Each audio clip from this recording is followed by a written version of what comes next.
it was because one of my friends had called the cops saying she was afraid that I was going to kill myself. In all honesty, if she hadn't called when she did, I probably would not be here right now. But you know what? I can admit that, and I've come a long way since then. As of Monday, it'll be 1 year. Not, 1 year since I went into the hospital or 1 year since I got out. But, in March of last year, I had written a suicide note setting August 25th as my suicide date. I was ready to kill myself, and I don't know, I felt like no one wanted me here. I figured that way we had the best of the summer. People wouldn't have to still be grieving over me over the summer when they were supposed to be having fun on vacation here and there and wherever. So that was that. But when I got out of the hospital that time, I wasn't doing a lot better. I was still cutting and I was still depressed.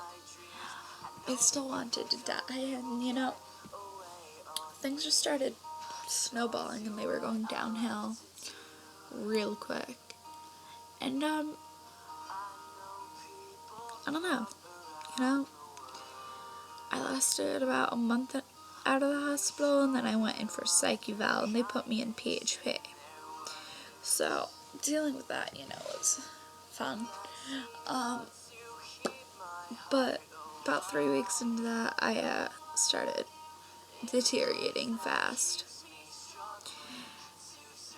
I told them that if I was home for the weekend, I would end up killing myself after having a really bad week, and I knew that it was true. So they sent me to the hospital, and I went back inpatient, and that one lasted the same amount of time as the other one. Well, 1 day more, 17 days that time. And still, when I was there, my therapist talked to me all of twice. 17 days I talked to a therapist 2 times. She told me that I was too happy to be there, that I was faking a whole depression thing, and that I needed to grow up. She also told me I was too sarcastic. But what she didn't realize was that sarcasm was my coping mechanism, my way of making it through to the next day.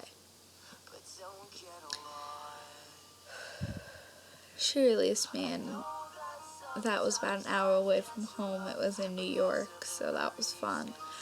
But we got home and I had to go to the bathroom, and literally the first thing I did was take a razor out of my drawer in there and cut.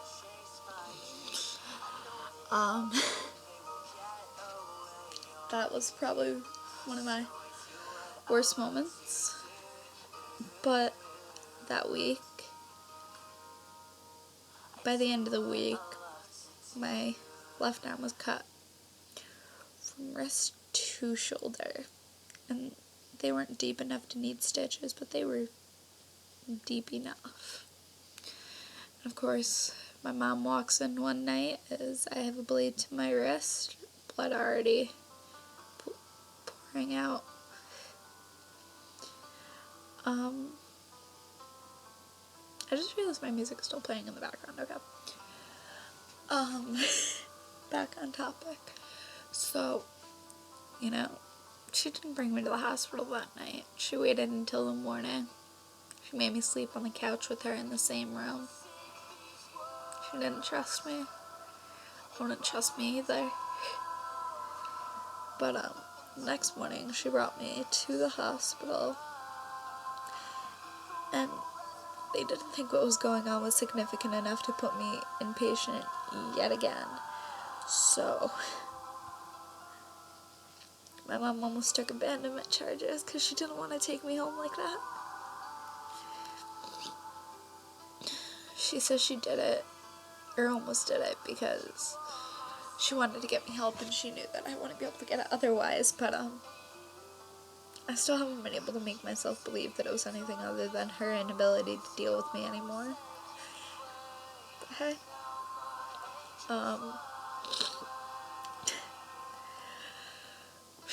Anyway, they put me in inpatient and DCF got involved, of course. And so that was fun. But that inpatient stay was 44 days, and from there I was transferred to a residential facility. Stayed there for 4 months, 4.5. Altogether, that was a 6.5-month stay. So it was 5 months in there, 3 days under 5 months.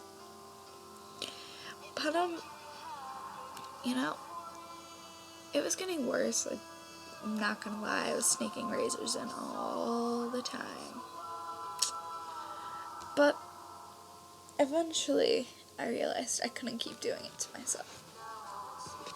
And you know, I still have the urge just so strong. But I've been dealing with them. I'm not gonna say that I haven't cut since I got out. And I'm not gonna say that I haven't thought about killing myself. But I guess I'm just looking forward to change. You know? Maybe college will bring that change that I need. And I leave on the 25th. So, you know, that's a day that changed a lot, and yet again, it's brought us full circle. I can pretend last year never happened. We'll be in a new place, doing new things. And honestly, I can't wait. But at the same time, I am terrified that it's going to be exactly the same, and if it is, I don't know that I can deal with that. So, I guess we'll see. Just know, you know, there's always hope out there, and that's what I'm holding on to right now. And I'm hoping so hard that will stay. And I don't know, maybe things can change.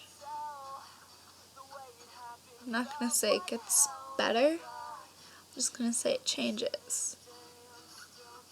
Not only does it change, you learn how to deal with it better for the things that you don't really know how to deal with other than hurting yourself.